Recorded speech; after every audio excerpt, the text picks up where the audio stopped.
I wrote down notes for this, so hopefully we can stay on track and I can get all my thoughts that I am thinking. Oh my gosh, did you hear that? Oh my gosh. Anyway though, hopefully I can get all my thoughts out to you guys without missing anything. But yeah, let's just get right into it. Hey everyone, it's Kelly. Welcome back to my channel. So in today's video, I want to talk about Depo-Provera. I've been on it for a year now, and I want to talk about my experience with it so far and hopefully help you if you're on it as well or if you're looking into this. I do just want to put a disclaimer out there for you guys. Every medication reacts differently with every person, so what works for me may not work for you and vice versa. So just take that into consideration when I'm talking about Depo-Provera. With that being said, then let's just get right into it. So first, I just want to explain what Depo-Provera is. Depo-Provera is a form of birth control, and instead of a normal birth control being a pill where you take it every day, Depo-Provera is actually an injection that you only get every 90 days. So I think one of the reasons why people tend to shy away from Depo-Provera is because when you're first put on it, your period can kind of last a really long time. And it's not necessarily a period, but you just kind of keep bleeding. And I think it's because your hormones in your body are trying to kind of sync up with the hormones of the Depo-Provera, and it's just trying to get your body into its own little funk. With that, your body is just having like a period for a really long time. So sometimes it can last up to a year of having bleeding, but some people only have it for like 2 months or 3 months or 1 month. It just depends on how your body is reacting with the different hormones and all that. So don't be scared.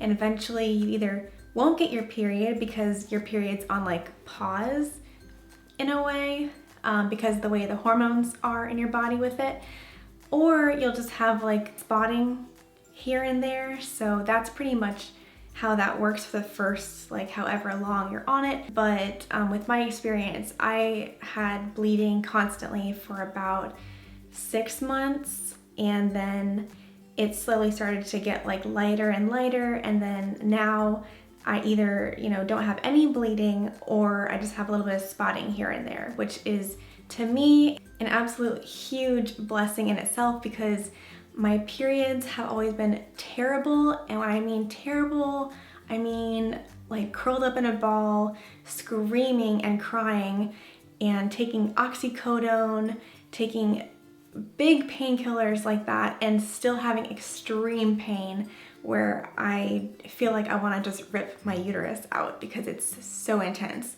And I've missed school, I've missed activities of going out, I've missed just so much because of my periods being so awful. I've even been to the emergency room plenty of times in my life with just getting my periods, because I have a lot of stuff going on in my body, a lot of different conditions and stuff, but my period always blows things out of proportion and just makes everything just mess up completely, and it just throws it all out of whack. So you can imagine my happiness with not getting a full-blown period every month. The thought of getting another menstrual cycle makes me just want to cringe. I don't even know what I would do if I had to get another period again, like a full-blown period. Like, I don't know what I would do. So I'm personally taking Depo-Provera as a treatment for adenomyosis, and it's a disease in the uterus muscle. So that's also probably why my periods are so incredibly painful. So I take Depo-Provera as a treatment option for it. And while adenomyosis cannot be fully diagnosed unless you have a hysterectomy, a 99% guesstimate can be made through an MRI and through how the uterus presents itself, what it looks like and how it feels in laparoscopic surgery. So yeah, that's probably why my periods are so incredibly painful, or at least one of the reasons why. I've had doctors suspect endometriosis as well, and then also some doctors who just don't know. So endometriosis is kind of thrown in the air right now as a diagnosis as well. I've had 2 laparoscopic surgeries one in 2012 and then one just in December of 2014. And both times they saw scar tissue and like webbing and adhesions, and my organs are stuck together, and my spleen was being pulled down because of the adhesions, but nobody took a biopsy. Everyone was scared to touch it because they don't know what it is, or maybe they just weren't skilled enough in that field to want to, cut a biopsy off. So unfortunately, I don't know if I have endometriosis or not, but I am looking into it still. I haven't given up because while Depo-Provera has helped not have a period, which is a blessing, I still have a lot of cramping and pain and symptoms in my lower abdomen. So I definitely think it's time to continue to search in that direction to try to figure out that kind of stuff. I am looking into specialists in endometriosis, so hopefully I'll be able to update you guys on that soon. Maybe I'll find a really awesome specialist that can, really figure out if I have endometriosis or not. But for right now, I'm not diagnosed with it, but I am diagnosed with adenomyosis. So yeah, long rant over. Sorry about that. So I do want to mention how the injection is administered. I go to my general practitioner and I have a nurse there who gives me the injection, and it is a muscle injection. So they can either do it in your arm or they can do it in like your hip, butt, behind area. I personally get it in my hip, butt area. I think it hurts a lot less and it's sore for a lot less time, so that's always good. But whatever floats your boat, whatever you think is better, then you do that. And I actually just got my injection done today, and it went really well. It does hurt a little bit, but to me, the pain is like, once you feel the pain kick in from it, it's like the needle's already out and you're done. So I think it's not that bad, but it does hurt. So as far as side effects go, with any medication, there is a long list of side effects that you may possibly get. So the side effects that I get, you may not get, and the side effects that you get, I may not get. And like I kind of mentioned before, or if you follow my YouTube channel and my story and stuff, I have a lot of things that are diagnosed, a lot of things that haven't been diagnosed. My case is kind of a little bit complex. I have a lot of symptoms. So some of my symptoms may be part of a side effect.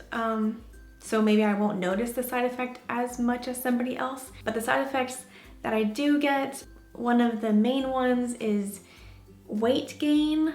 I gained about 20 pounds, a little bit less than 20 pounds, but around 20 pounds. So that of course is a little bit alarming, and you don't know what to do because you're eating healthy and you're doing the best you can to take care of yourself, but you're still gaining weight, and it just happens because that's just how it is. But with me at least, I gained the 20 pounds in like a 5-month period.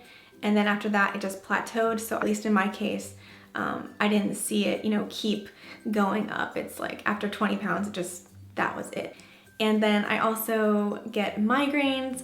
I've always gotten migraines, but I tend to get migraines a lot more frequently, and they're a lot more intense. Even something as little as a commercial, like the lighting or something, can just trigger my eye to start hurting, and then all of a sudden my whole head is hurting and my neck is hurting, and it's just a migraine disaster.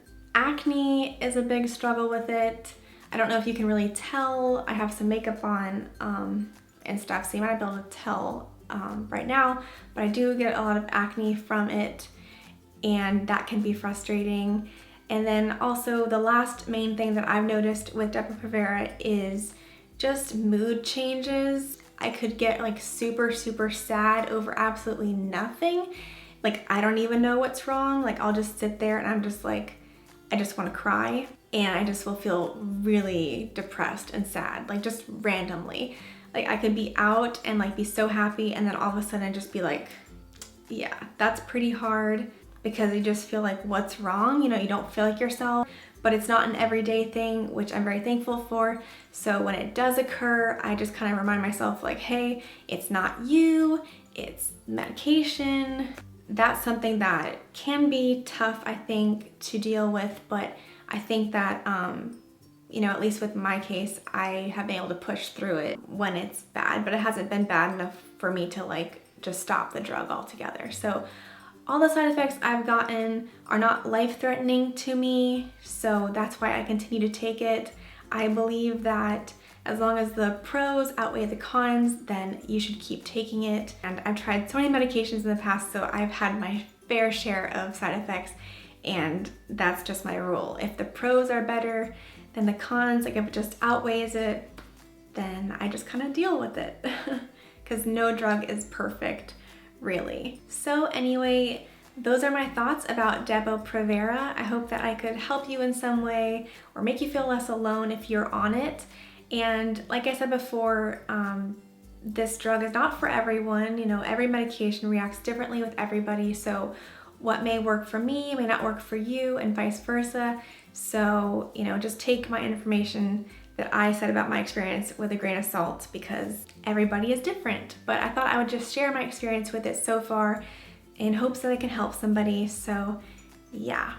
All right, I hope that you are having a good day or night whenever you're watching this, and feel free to like and subscribe, and feel free to comment below if you have any questions about Depo-Provera. If I can answer them, I will answer them to my best ability. And yeah, that's about it. So I'll see you in my next video. Bye guys.